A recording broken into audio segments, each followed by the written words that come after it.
Hello and welcome to 360 Nigeria, our meeting point on issues that have been driving national conversation in the past week. I am Josephine Bitrus. In this edition, who will be sanctioned for President Bola Tinubu's disregard for election rules?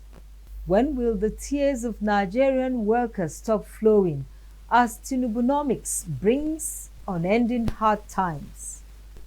Beautiful bananas everywhere, yet the monkeys are scared stiff to touch any. That's the equivalent of housing in Abuja, the Nigerian capital. An accountant at the Federal Ministry of Water Resources commits suicide before the ICPC brings him before a judge. That's our lineup for this week. You can't afford to miss any of the stories.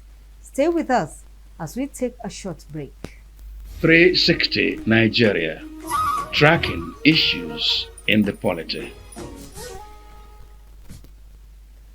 Nigeria's next general election is 2 years away in 2027. But in Nigeria today, governance, especially at the federal level, has ceased.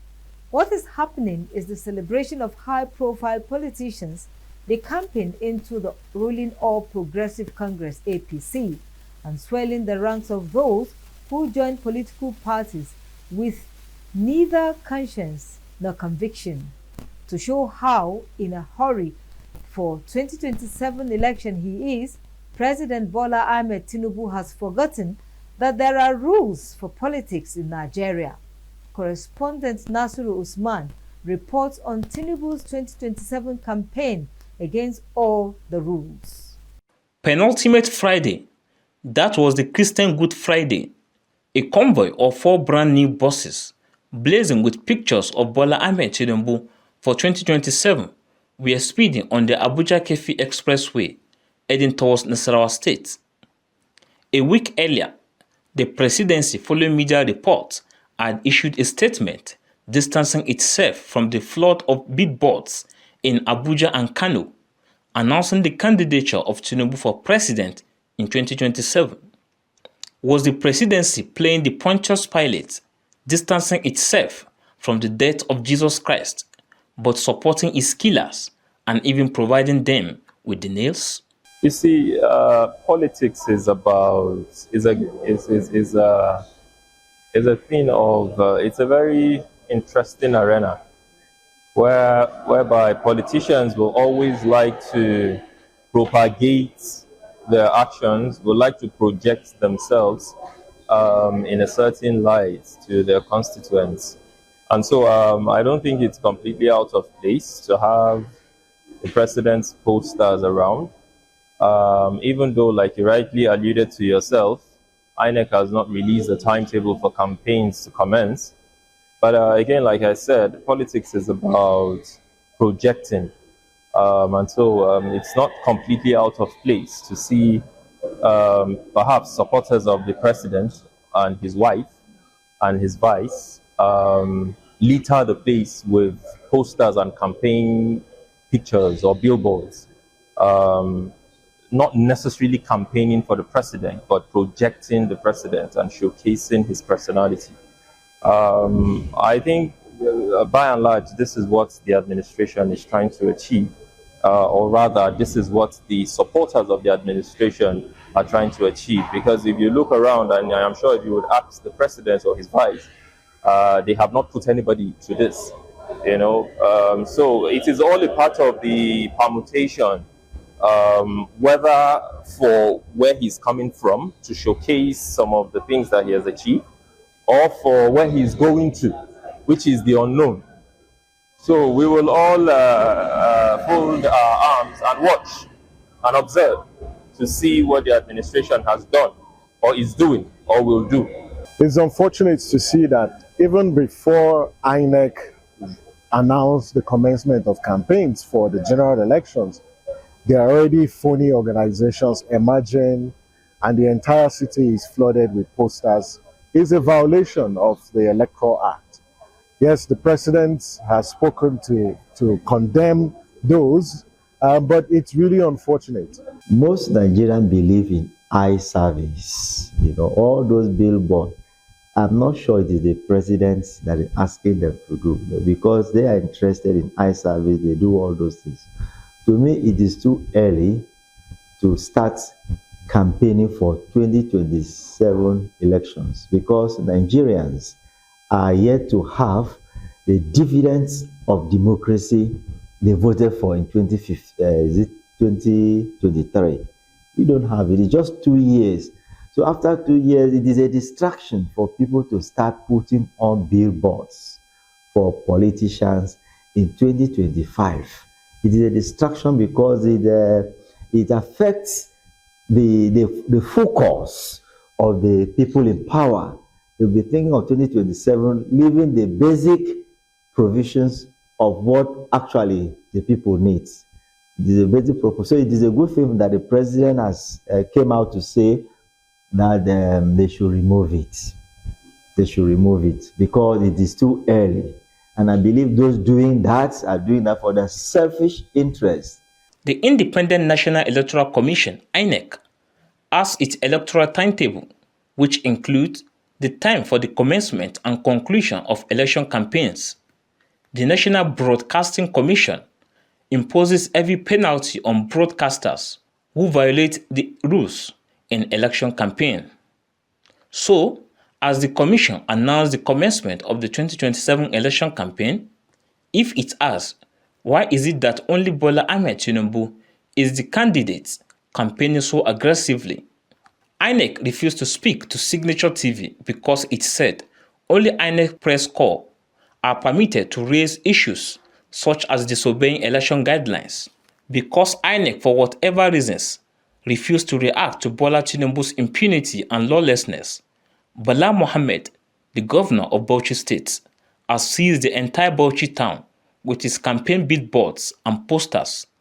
It is Kaura 27, Bala Mohammed for president. Who has the moral fiber to question him?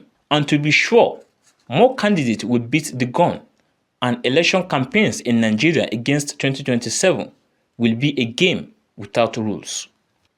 But who should be sanctioned for the infraction of electoral rules? Candidate Bola Ahmed Tinubu, APC, the political party sponsoring him, those mounting campaign billboard. Candidate Bala Mohammed, a tattered PDP, or those mounting his billboards. I do not know the offenses they have committed in putting billboards on the way. Before you place a billboard on any place in Nigeria, there is an agency you pay some money to. Yes, and they will give you the authority to put those billboards. I believe these people must have satisfied all those conditions. So the blame is not on the man that put the billboard. The blame should be on the man that give them the permission to do that.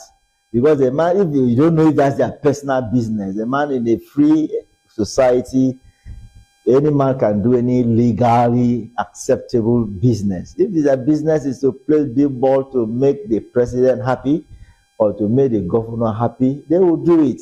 But it is the institution in government to say, well, this is not the right time for you to do that. You have to wait till the right time. But if if I put billboard now on the road without payment of anything, they will come and remove it. So for those billboards not to be removed, it means there's somebody giving them the right to do so. So it is the fault of the agency in charge of granting the permission to do that, because those things that cannot be there without authorization. If you don't authorize them to be there, they won't be there. The president's son, Seyi Tinubu, says that his father is the best president Nigeria has ever had. That should be what matters now, as President Tinubu redeemed his election promises to Nigerians. To detract from pursuing the fulfillment of those promises and begin hiding the electorate now into trusting him with another mandate will amount to taking things for granted. The stark reality is the campaigns for 2027 actually started last year. And that tells you the nature of politics that we play in the country, where we don't wait to deliver on governance, and every cycle we are campaigning and we're almost in an election mode. So where then is the time for governance? And I think that it's important that all political stakeholders need to uphold the provisions of the Electoral Act to the effect that campaigns shall not start until 150 days before the date of an election. I think the bigger question would be left to Nigerians to answer. There's a model called the onion model. And in that model, the machines or the machineries that drives the onion model are the PIN: position, interest, and needs. Politicians, including the president and his vice and his wife, of course, have subconsciously, that is, the office of the First Lady doesn't have any portfolio as far as the Constitution is concerned. These individuals have defined their position, interest, and needs. It is left for their constituents, Nigerians that is, to define their own position, interest, and needs. So I'll leave that to Nigerians to decide. The critical question is, however, that now that rules have been broken, who is to suffer the consequence? Who should enforce the sanction? Or does impunity take care of this also? There's already a consequence in the provisions of the Act that once you violate the provisions, INEC can impose certain sanctions.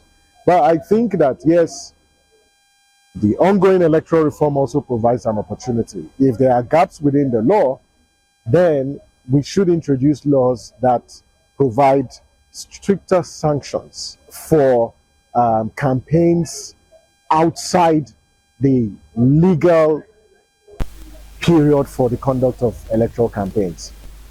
In Abuja, I am Nasiru Usman for 360 Nigeria.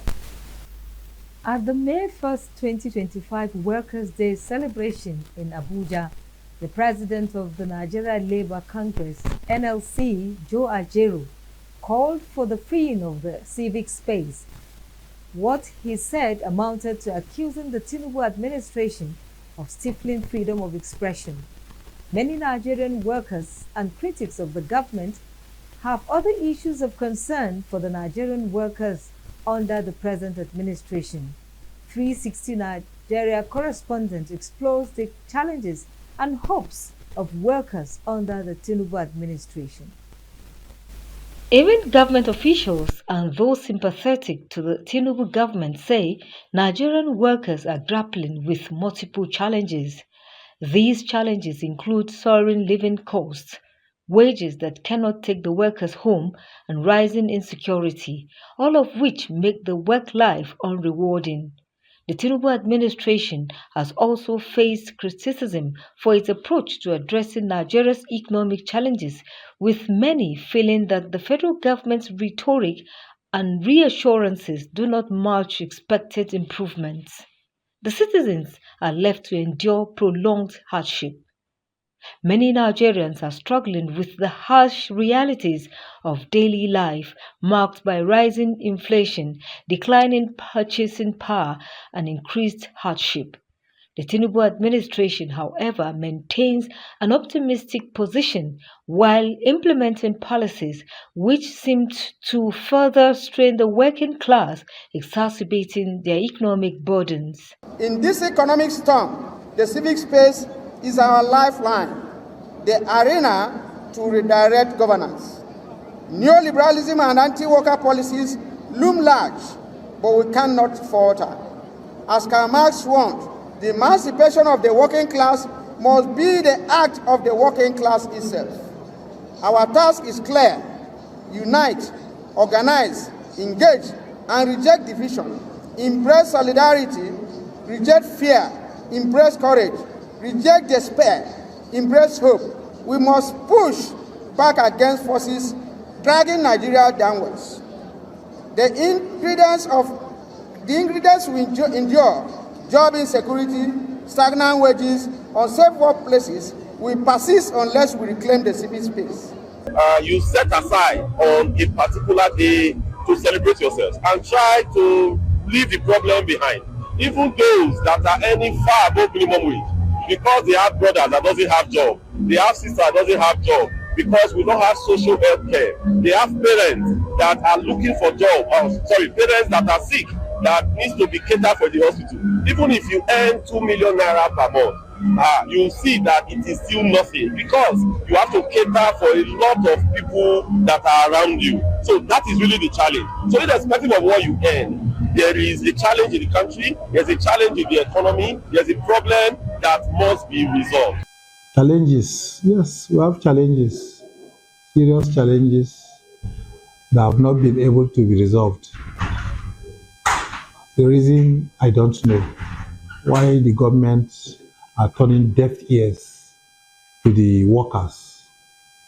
Before you become a government, you must have workers, and their challenges must be addressed. But up till this moment, you see that we keep on postponing the answers to the workers' question up till this year. According to data from the National Bureau of Statistics (NBS), workers have borne the brunt of poor government policies between 2024 and 2025, experiencing worsening inflation, reduced purchasing power, and increasingly unaffordable basic goods and services. Moreover, the World Bank projects that an additional 13 million Nigerians will likely fall below the poverty line by the end of 2025 due to persistent inflation, bringing the total to 142 million Nigerians living in poverty. The 70,000 minimum wage approved by the federal government in 2024, which is yet to be fully implemented, is still insufficient to boost workers' purchasing capacity due to the escalating cost of living and deteriorating social conditions. The situation is made worse by some state governments' failure to pay the minimum wage, leaving workers struggling to make ends meet. For the past years, we talk of minimum wage of 30,000 naira. 30,000 naira minimum wage. It was long overdue and was reviewed to 70,000 minimum wage. And up till this moment, many states have not paid. Many states are battling with strike with workers, they have not paid.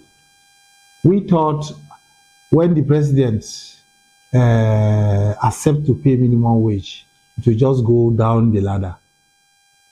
But to my dismay, we discover they are giving governors opportunity to negotiate again. What are you negotiating? Something that has become a law. To me, if the president wants to make it right, it's just to give a direct matching order for everybody to pay, because it's a law. And the governor that have not paid, I think he should be it's impeachable offense. The union wants to push further. The last resort of the union is to embark on strike to get what it wants. But even the workers themselves have issues. When you call them out, they will tell you either their father is sick, or they forgot their biro in the office, they want to go back to the office, or they forgot their charger. They don't even want to cooperate with us. That is the most challenging thing we find ourselves in this country. You let anything go. You don't want to fight for your right because you don't want to die. You don't want to be queried. You don't want to be this. Then how do you get your right? The union are doing their best. Even we are called names, but we know the challenges we are facing. And the rulers knows us better. The moment things like this come, they know what to tell one or two persons, and the whole thing will be broken down. It will surprise you that you embark on strike, the government will buy your members, give them money to come and challenge you. While fighting for them, they will be anti. You'll be talking this way, some non-entities will be gathered somewhere and they say different thing. It's so unfortunate. While government claims its policies are bearing fruit, the experience of the Nigerian worker seems to tell a different story. The welfare package is not of Nigerian workers in general. It's nothing to write home about. Look at the minimum wage is livable of 70,000 naira. What can 70,000 naira buy? And that is how it is, even in construction industry in Nigeria. So we are calling on the government and even the employers of labor in the construction industry to look into the plight. As you rightly said, the construction workers, they build the nation. And if you want to see how a nation is progressing, how developed a nation is, just look at the construction. A nation where construction is not taking place, it means that they are not making it. So, and not only that, construction is a low-hanging fruit that you can use to tame insecurity. We've been advocating that, we've been talking to government that, look, pump money into construction in Nigeria, then you see insecurity coming down automatically. The plight of local government workers, even though the minimum wage has been signed into law, and in some states it has been implemented to the local government workers. But still, as every Nigerians know, the 70,000 minimum wage is grossly inadequate because of the devaluation of our currency, of Naira. And we still have some states where local government workers are still not enjoying the minimum wage. States like Borno State, Gombe State, Yobe State, FCT, they are still yet to start implementation of this minimum wage, despite the fact that it has been signed into law. The minimum wage, with the new national minimum wage, workers will get value for the service they render. Don't forget, the most valuable resource in any economy is the worker, because it's the worker that creates the wealth. So from that standpoint, you will agree that the worker is significant in nation building. Having said that, it is not yet Uhuru, because the minimum wage as it is today cannot sadly buy a bag of rice. So what happens to the worker? What happens to his transportation? What happens to his housing? What happens to his health care? What happens to what he will eat and that of his family?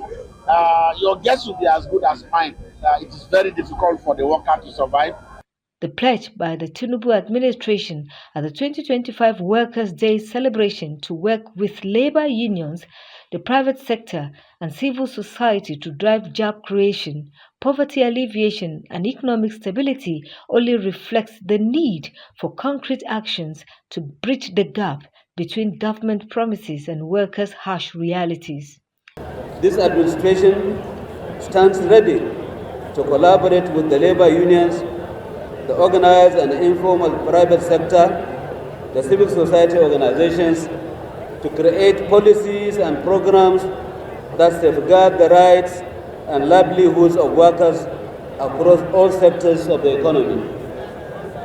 My dear comrades, the theme for this year's May Day celebrations, that is to say, reclaiming the civic space in the midst of economic hardship, speaks to the challenges we face as a nation and the opportunities that lie ahead of us as a people.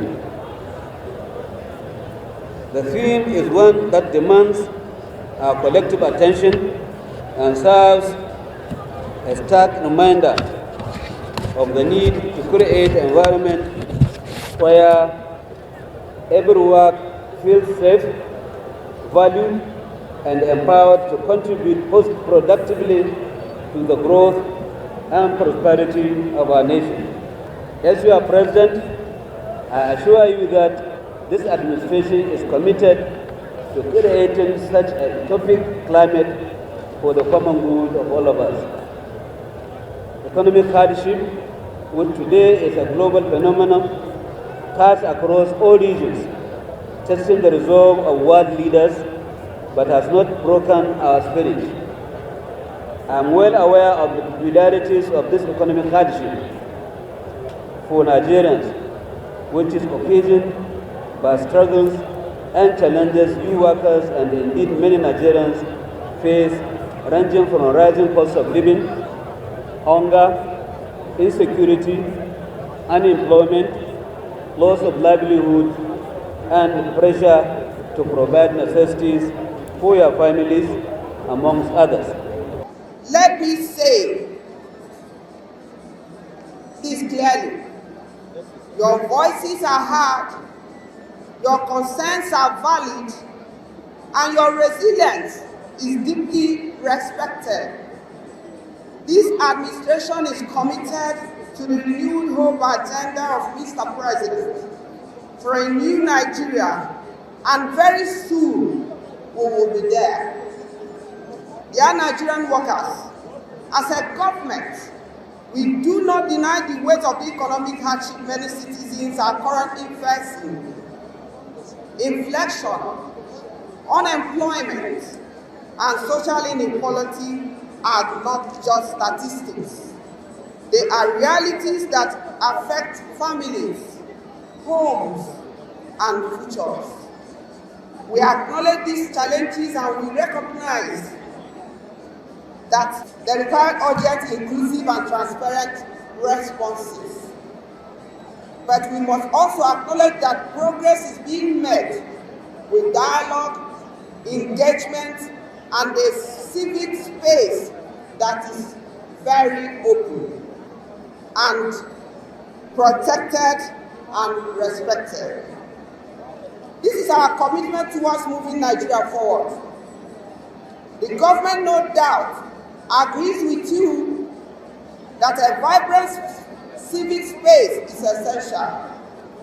It is the oxygen of democracy and the catalyst to the renewed hope agenda. Nigerian workers, however, say they remain undeterred by the government's anti-workers policies. Instead, they will draw inspiration from Karl Marx's words. The emancipation of the working class must be the act of the working class itself. This is 360 Nigeria on Signature TV. We'll be glad to have your feedback or reaction on any of the stories on this program. You also have a right to reply if you consider our perspective not telling your own side of the story. Just get in touch with us using any of our social media handles or email. We'll take another break and return shortly. Please don't go away. Every second, every minute, every day, news is breaking, events occur, and there are new developments. At Signature TV, we follow these stories objectively, bringing all sides without bias, explaining the complex issues, breaking down the numbers, and investigating the issues behind the news. Anywhere and everywhere, near or far, wherever the news is, we will be there. Signature TV. News in your pocket.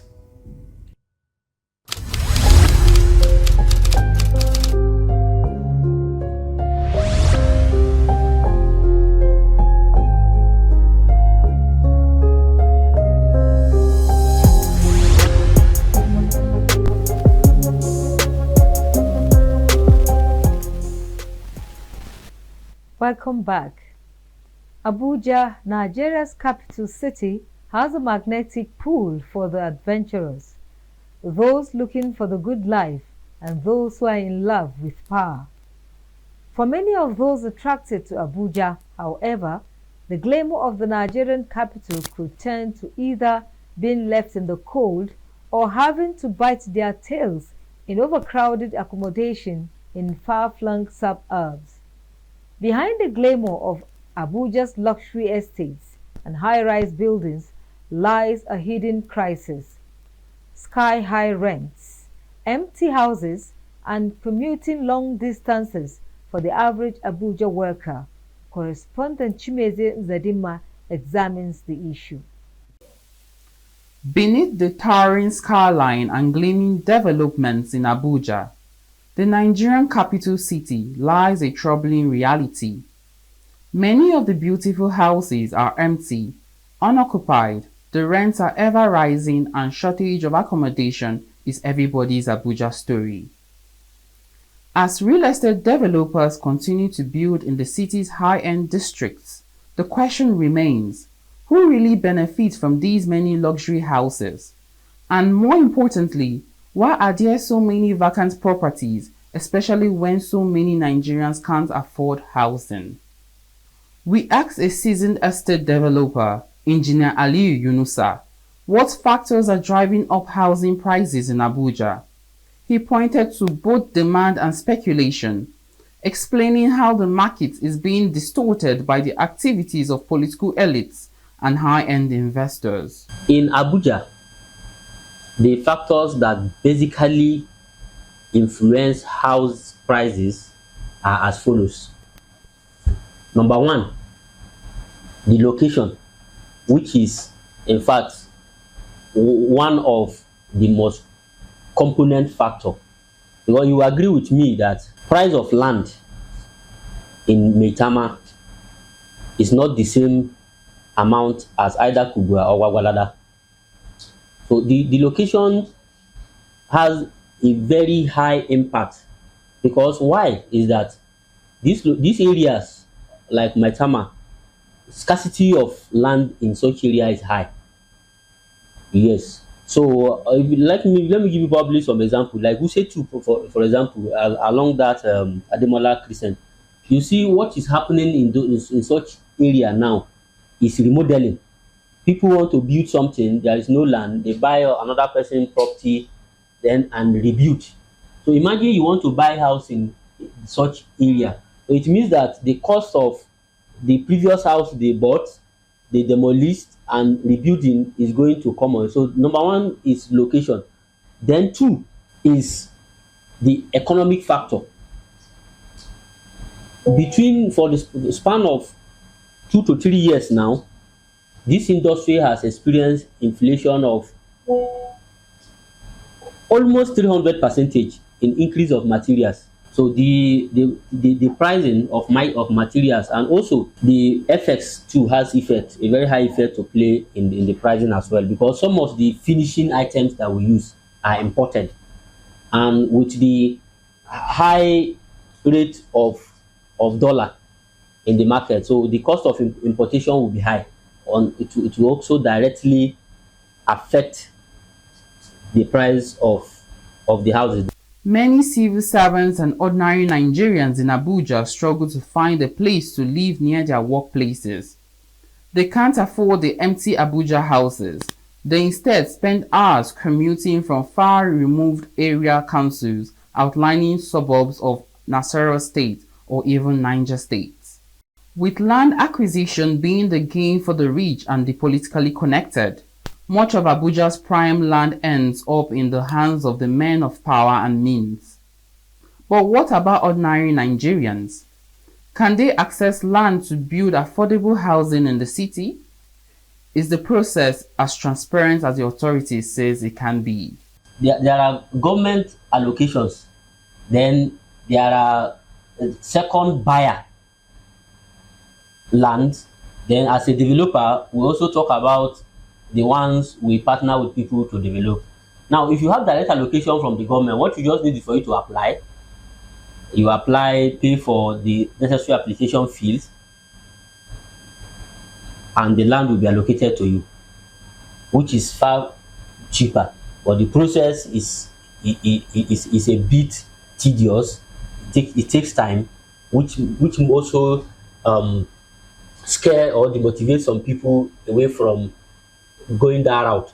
So what I see there is issue of accessibility. Though there are some when we have theory, we also have to think about practicals, especially trying to understand how your socio-economic environment works. So what I would say is accessibility. The bureaucratic bottleneck creates that stress in such a way that people that have access to the authority have it faster and easier than all the people that will have to pass through the bureaucratic bottleneck. Some Abuja residents shared their concerns about the lack of affordable housing. Many pointed out that the high costs are simply out of their reach, forcing them to live far from the city center. House for Abuja because, like, as in, I don't know what's in this of. But even for where I work, my working place, I tried collecting house there, but the amount they were telling me was like, I come the reason waiting they do. Where could they see money they pay this kind of rent? How much person could they save a year? Things like that, all those things. Say, because like the houses they built in those days, they are compared to the one that they are building now. That the building materials are expensive now. You understand? Before you talk one or two things, they say, do you know how much they buy building material in the market? And some of these houses have been built for a decade when things are not like this. But it's just because of the cost of living, everything they increase it at the same time. Where you're working, and most of the times they pay collect from where you work. That's what you determine, and you have to calculate your transport. So once you do all the calculation, you have to look for a place that is okay for you to stay. Like Pape here is closer to here. Gishiri the same thing. So I think these two places is okay. In some ways, it's okay. In the high-end districts, such as Asokoro and Maitama, housing is priced more for status than for necessity. But is this the future of Abuja's real estate market? Can the average Nigerian ever afford to live in these areas? If I start telling you we are building affordable housing in Asokoro, if you did not tell me to my face that, oh, please stop lying, I know within yourself, you will know that this is not true. I cannot be building a house in Asokoro and I will tell you it's affordable housing. Housing affordability in Nigeria context is always targeted at low income earners and middle income earners. Then look at the salary spread and the cost of housing. That is why I personally appreciate the current Minister of Housing and Urban Development. You understand? So the minister, from inception of his office, he flagged off 100,000 housing scheme, affordable housing scheme to be developed for these low and middle income earners. Now, this is where the question comes in.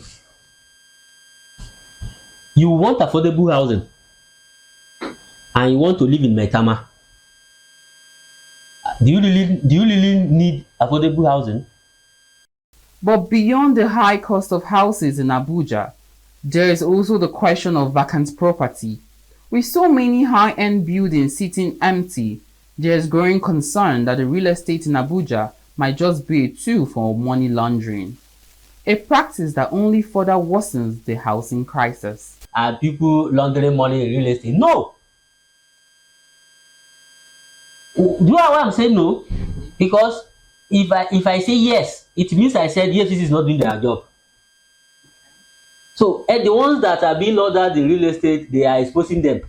Last year we saw almost 500 units over that was confiscated by EFCC, that was being built by money laundering.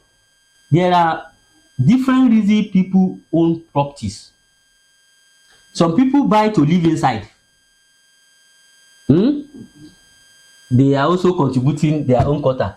Some people buy to resell. Some people buy to let it out. Some people buy to save their money. Because one of the ways to actually save your money, that money that is lying in the bank, one of the ways you can give me to help you save it is to save some property. Most of those houses, if some of them are not occupied, as you said, probably it doesn't fall I buy to live.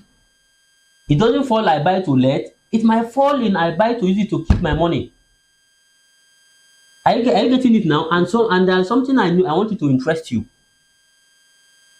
You know, land tenure system in Nigeria is higi-haga. You can develop an estate completely. Somebody will come and told you build on my land.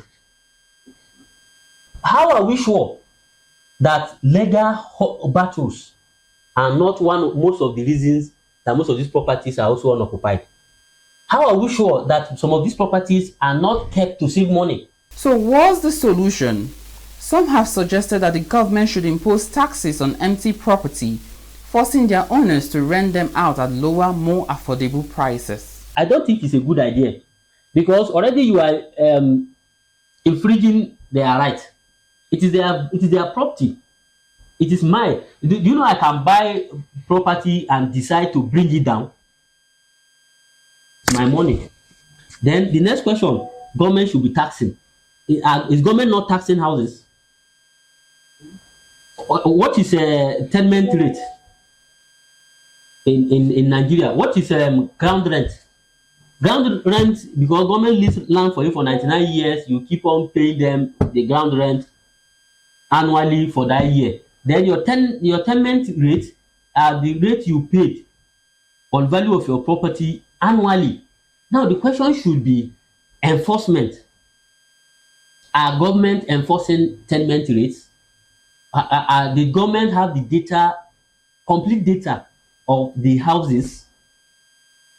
Not only the number of the houses, did they have the data of people that own the houses? But is this enough to address the systemic issues plaguing Abuja's housing market? Or is it more regulation and perhaps a shift in the policy focus required? To bring housing to the common man is not issue of delocalizing Abuja city, it's not issue of, so we have to work at the component that made housing. We have to start thinking component that made housing, starting from the entire value chain, from the land, the planning and design, the certification and documentation, the inputs. We have to. If cement is our problem, what is the alternative? Are you getting it now? So this is what we should do, because it is one thing to buy house. It is another thing to be able to build it. Are you getting it now? So the contents of where the seat of power is just an outside thinking. We have to look at, because housing is a system. So we have to look at this system. The question remains, will Abuja's housing market evolve to serve everyone, or will it continue to cater to the few, leaving the majority to only imagine the luxury and comfort from the outside? I am Chinize Zedima for 360 Nigeria. Who is accountant Hussaini Oyewale, and where is he now? Until January 2025, Hussaini Oyewale was an accountant at the Federal Ministry of Water Resources in Abuja. But where is he now? He is said to have committed suicide for reasons the Ministry of Water Resources is keeping mum. Correspondent Nasiru Usman has been trying to find out why Hussaini Oyewale took his own life. Hussaini Oyewale's death is being discussed in the Ministry of Water Resources in hushed tones. What is loud, however, is that he was a respected deacon at the Living Faith Church in Neunyanya, Nasarawa State. He also owned a high-fee-paying upper-class private school in Lagos. Things are said to have begun to unravel for the accountant when the office of the permanent secretary in the ministry could not reconcile the wage bill of the ministry with its staff strength. As the 2025 budget was being put together, the amount allocated for staff wages outstripped what the staff strength should account for. Who is a ghost worker? A ghost worker is a dedicated person, facilitated by an insider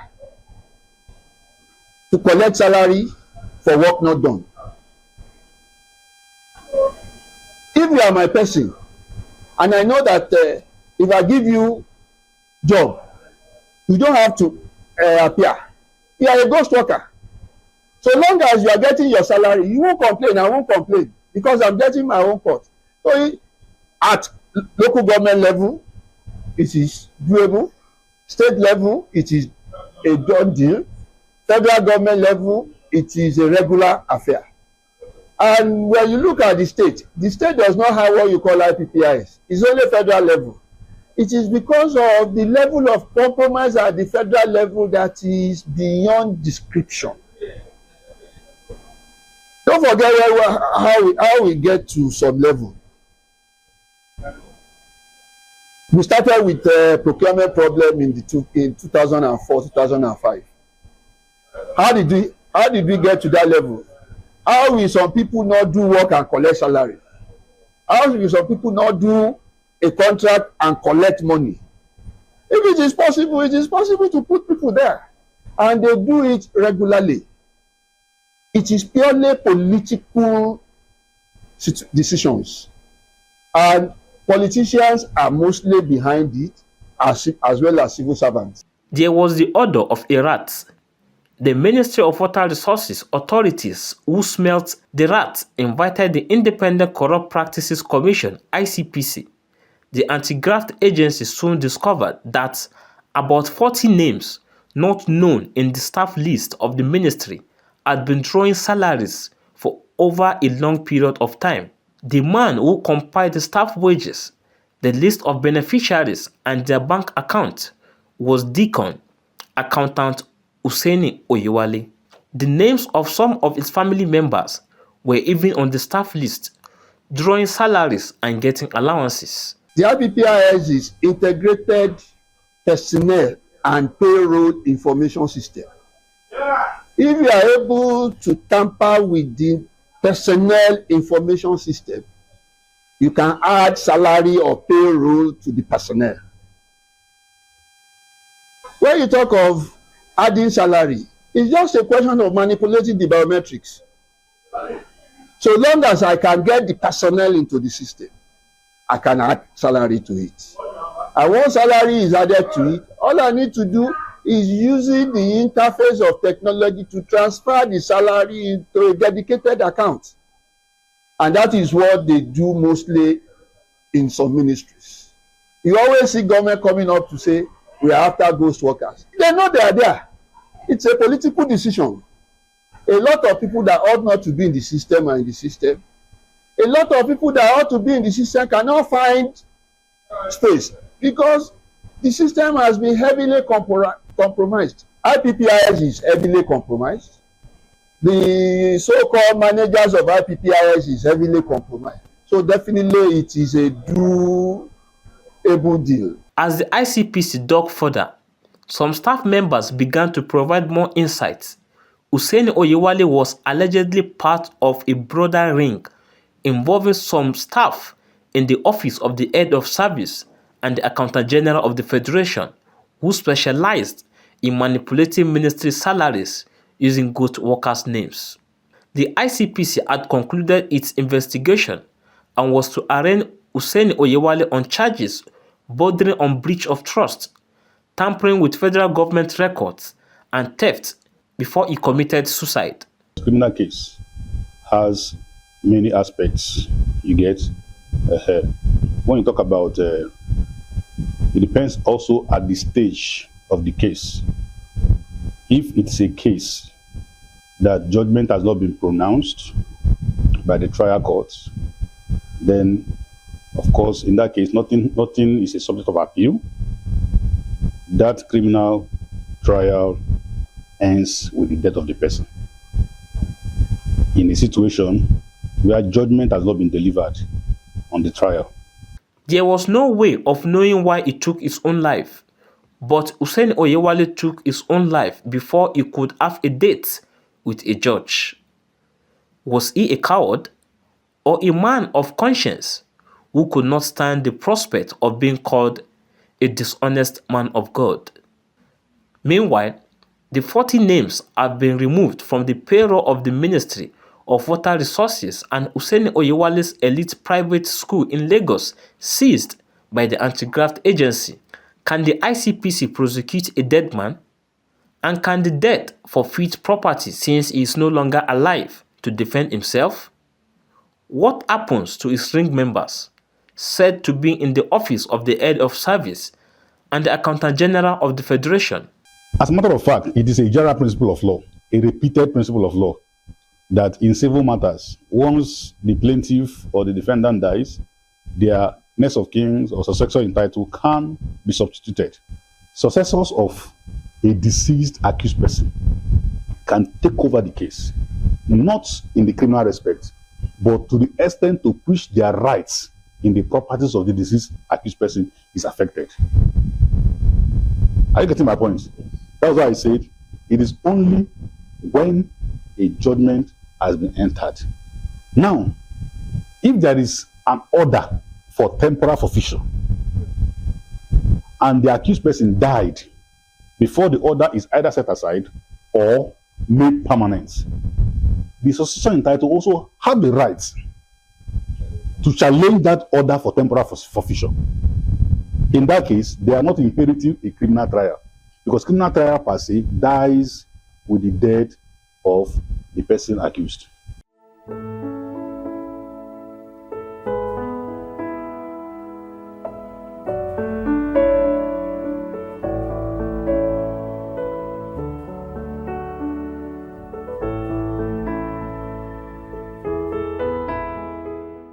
Before that task response, 360 Nigerians' insistence on getting the anti-graft agency to comment on what becomes of the Hussaini Oyewale's case. We had set up for an interview before it was called off. However, sources inside ICPC confided in 360 Nigeria first with an explanation, and then the steps ICPC is likely to take subsequently. According to a senior official of the Anti-Graft Commission, the death of accountant Hussaini Oyewale closes his prosecution. The ICPC is also not disposed to prosecuting his family members who benefited from his financial fraud. However, the official said that ICPC was examining its options regarding his private school in Lagos, which was seized in the course of investigation, although ICPC has not obtained any court order for a final forfeiture of the school. The commission is likely going to press for a final forfeiture because it is the proceeds of a crime. ICPC is also contemplating concluding its investigation of all those fingered as members of the Hussaini Oyewale ring with a view to bringing them to justice and using the outcome of the case against them to obtain the final forfeiture order for Hussaini Oyewale's seized property. Okay, there is a huge difference between suspects and accused person. Suspects is their status before arraignment. Arraignment simply means before they are brought to court. They are called suspects. But the moment they appear before the courts by way of arraignment, they are called the accused person. Although in federal offenses, in federal courts, their status is no longer an accused person, but a defendant by virtue of the ACJA 2015. If there is an investigation going on and it involves a corporate offense or conspiracy to commit an offense or conspiracy, people that conspire to commit an offense actually, at that point, before arraignment and somebody dies, investigation continues with the other remaining suspects. Now, if they had appeared before the courts by way of arraignments, they are non-accused persons, and one of them dies, it does not in any way vitiate the trial. The trial cannot stop. As a matter of fact, I have two cases I'm doing. One I'm doing in Akwanga, Nasarawa State. 11 accused persons. One died in prison. We are still in court. As a matter of fact, when the prosecution finished their case, we entered a no-case submission. What it simply means is that, my lord, based on the evidence presented by the prosecution, there is nothing reasonable to warrant the defendants to enter even a defense. That's the meaning of no-case submission. Now, the court heard our submissions and agreed with us that there is nothing linking so far 5 of the accused persons with the offense. Their names were struck out. Even after their names were struck out, they continued the trial of the remaining 4. Are you getting the point? So the death of an accused person or the death of a suspect, depending on the case, on the level or the phase of the trial or investigation, does not in any way vitiate the trial or the investigation, provided there are things linking the existing or surviving defendants or suspects to the alleged offense. Apart from the padding of budgets, which members of the National Assembly are said to be complicit in, the Hussaini Oyewale case is a pointer that more needs to be done to make public accounts reflect actual government expenses. In Abuja, I am Nasiru Usman for 360 Nigeria. Should we leave the dead to simply rest in peace, or should we keep seeking until we can find? Let the answer be for another day. For today, let's thank you for investing your time with us. I am Josephine Bitrus. Goodbye. 360 Nigeria. Tracking issues in the polity.